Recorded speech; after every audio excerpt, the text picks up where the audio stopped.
Thank you very much. It's a pleasure to join you all today, just from across the road. Just walked over from the Scottish Parliament, so it's a handy location for me, so thanks for being so handy for me. And welcome to Scotland to those of you who've travelled to be here, to our capital city. And I hope you're enjoying good Scottish hospitality. It usually shines the sun 365 days a year, so I'm not sure what's going wrong today, but it'll get better as the day goes on, I'm sure. And Christoph, I was listening to your voice there as you indicated it was quite rough, but just tell the truth, it was whiskey, wasn't it? No. So I hope you are all enjoying your time in Scotland, those of you who have travelled to be here, and of course the hospitality. But it's really good for me as Minister for Innovation, in particular, to come along and speak to the Act Dynamic Earth for the European Chatbot and Conversational AI Summit. Very topical, taking up a lot of my time just now and thoughts. And there's big issues you'll be discussing over today and the next day as well. So very timely and topical. And given the summit's focus on exploring the future of AI and the importance of this being ethical and human-centric, it does fit very well with Scotland's AI Alliance's agenda, and the conversation that you'll be having will be stimulating over the next couple of days. And I'm delighted that the Scottish Government has been able to support this event, bringing together people from across Europe and, of course, from further afield as well. You all know, absolutely, as much as I do, that AI is a challenge that the whole world is facing. It offers potentially enormous economic and social benefits, but of course which are tempered by questions over how it can be best used so that people and not the technologies are paramount in terms of how we go forward. And given the pace of change, we certainly seem to be standing at a crossroads just now. But of course, we've been at similar crossroads in the past, particularly speaking here in the capital city of Scotland, in the form of the Industrial Revolution, where Scotland again played a critical role. And back then, dynamic innovation offered scope for improvement and progress, but required people to adapt and be supported through change. So that may be 150 to 200 years ago, but the demands in terms of AI, what you're speaking about at this event, are very similar. And perhaps one of the biggest challenges this time around, though of course an opportunity at the same time, is the global nature of the issues right from day one. It's far easier to learn from and share good practice than it was back then, and I'm confident here in Scotland that we have a lot to offer in this regard. There is lots of AI and data-driven innovation going on across our country here in Scotland, but it's particularly fitting that the summit is being hosted here in Edinburgh. This has long been a hotbed for intellect and innovation. The city was a centre for the Scottish Enlightenment, a flowering of ideas and inventions that helped to shape the world we live in today. And key to the Enlightenment back then was conversation. People from diverse backgrounds and places across the country and elsewhere, across these islands in Europe and beyond, came together to debate, exchange views, make new discoveries, and stimulate progress.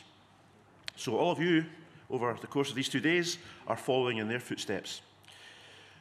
Being empowered through exposure to other people's perspectives, gaining knowledge and understanding, and forming collaborative relationships with others. All things just as important and valuable now as they were back then, if not more so.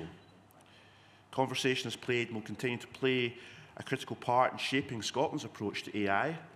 Since 2019, when work to develop Scotland's AI strategy began, engagement with people from all walks of life across the nation has helped to ensure that our approach is and remains inclusive and progressive. We also want to be open and flexible in order to respond to new opportunities and these emerging risks. However, as I've already said, AI is a global challenge, and our conversations have extended and will continue to extend well beyond Scotland. And we can't best harness AI working in isolation. As I'm sure most of you agree, the rate at which AI has developed and continues to develop, and the conversation this has generated, could not have been anticipated just a few years ago. It is also a growing challenge. It requires a global conversation, one in which Scotland is very keen to be heard. And going back to the Enlightenment, One of the most famous philosophical texts from that time, and written here in Edinburgh, was David Hume's An Inquiry Concerning Human Understanding. So it's both, fascinating but also unsettling at the same time to think that one day we might see an inquiry concerning machine understanding. And already people here today are helping AI take a much more human role in conversation. The increasing power and capability of AI systems offers such fascinating potential, but also poses many of these unsettling questions. In terms of power, our strategy here in Scotland recognised and sought to build upon several key Scottish strengths. Firstly, a long history of research and innovation in AI across Scotland, with the University of Edinburgh, for instance, being home to the oldest AI research centre across these islands.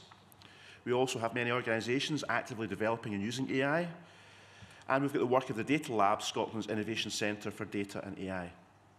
So understanding, exploring and discussing what people across Scotland think is, as I mentioned earlier, key to shaping our approach here to AI. Public engagement and conversation are a key area of activity for the Scottish AI Alliance, which leads on the delivery of Scotland's AI strategy. The Alliance is a focus for dialogue, collaboration and action. It leads in work to deliver the strategy's vision that does the following, in quotations, that Scotland will become a leader in the development and use of trustworthy, ethical and inclusive AI. So that strategy is designed to help us ensure that Scotland maximises the potential economic social benefits of AI, and it does this by working closely with industry and innovators, educators and so on to build the best environment to encourage growth and investments. All of us would agree that AI presents opportunities and challenges, of course. And the strategy recognises the need to respond to these, as well as ensuring that AI is developed and used in an ethical and socially responsible way so that it truly delivers betterment for people. If people are not put first, then the full potential of AI won't be realised, and the AI's benefits won't be delivered either. So as I said, Scotland has long pursued a person-centric approach to AI and will continue to do so.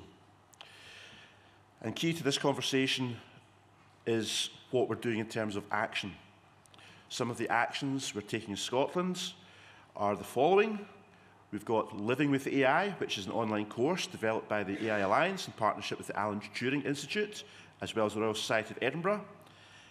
And it's aimed at the general public, introducing AI and how it increasingly impacts their lives in an accessible and informative way.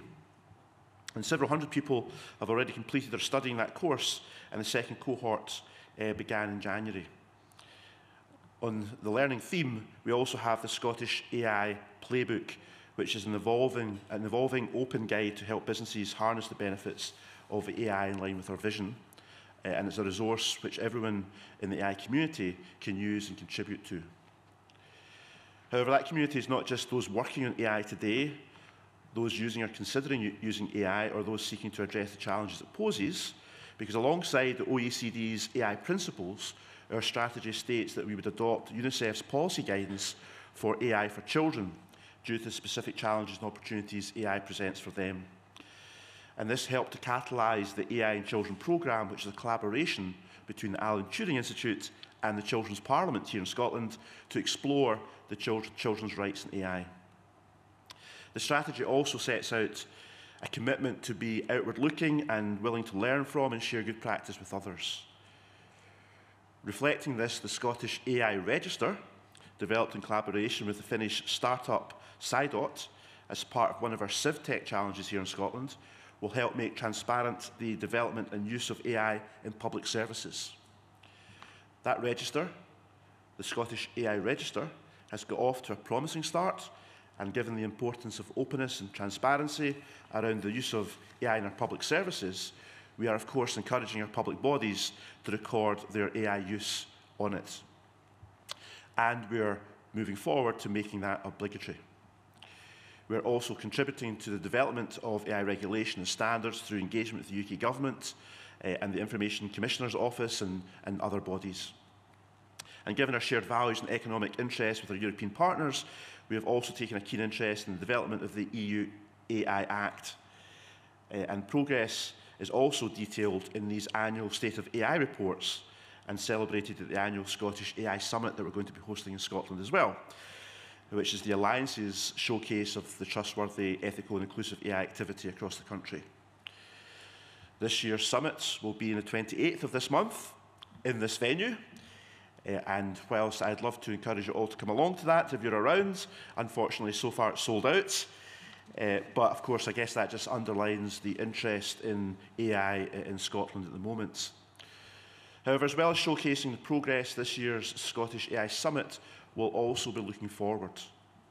And last summer I commissioned the Alliance's leadership group to lead an independent review into how Scotland can maximise the benefits of AI while minimising its risk and ensuring everyone benefits. So I know it's been exploring a wealth of evidence and developing advice on how and what Scotland should seek to do to make further progress. I'll get its recommendations shortly, and of course then the Scottish Government will respond to that review. But everyone's talking about AI. Sometimes the headlines are about the downsides of AI, but we've got to make sure we talk about the upsides as well. And that's why I commissioned that review. So I'm hoping it'll move the debate in Scotland onto the next stage. There's just so many, obviously, different perspectives and dimensions to this debate. It's really important for the business community as well, and businesses across the country are exploring, developing, and of course many are already using AI to unlock value. In some sectors, like here in Edinburgh with FinTech, and we've also got health and care and social care, they're showing a really keen appetite, and there are of course areas for real strength with the potential to harness the power of AI to promote economic growth and solve some of the big challenges we have with our public services at the same time.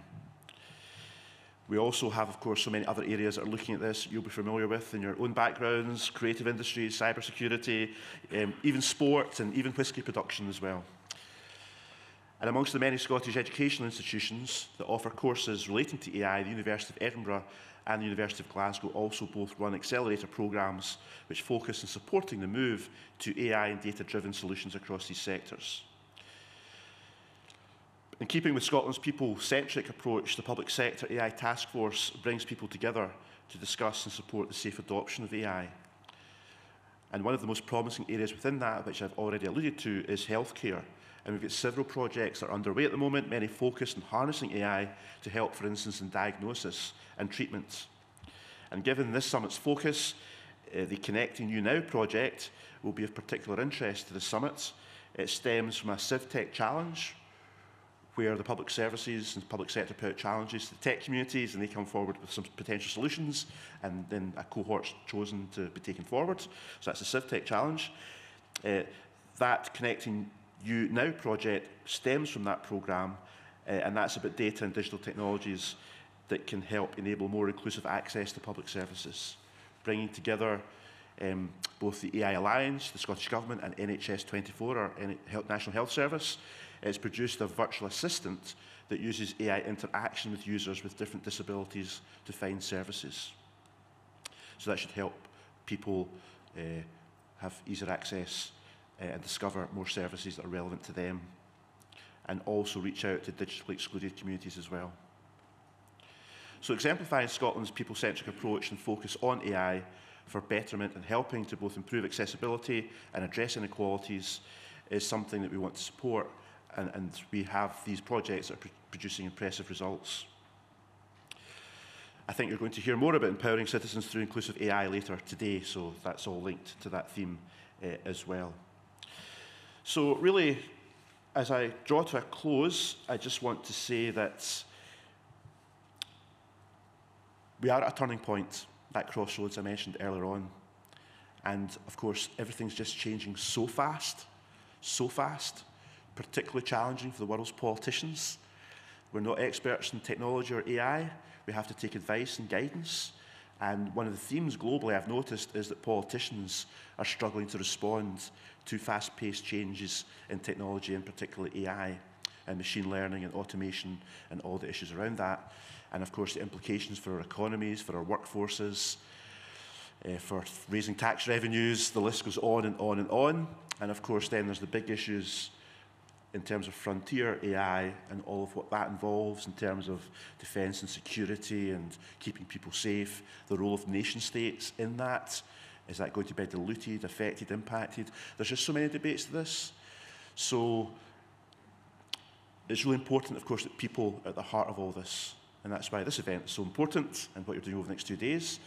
And I don't pretend as a minister to have all the answers to these huge questions. So this conversation that's taking place is really, really important. I look forward to hearing about the outcome of your deliberations. I'm delighted this event is taking place in Edinburgh, in Scotland. And I'm delighted to have the opportunity to say a few words to you today. So enjoy the next day or two. Enjoy your time in Scotland discussing a subject that's going to influence the future of society and the future of the world. Thank you very much.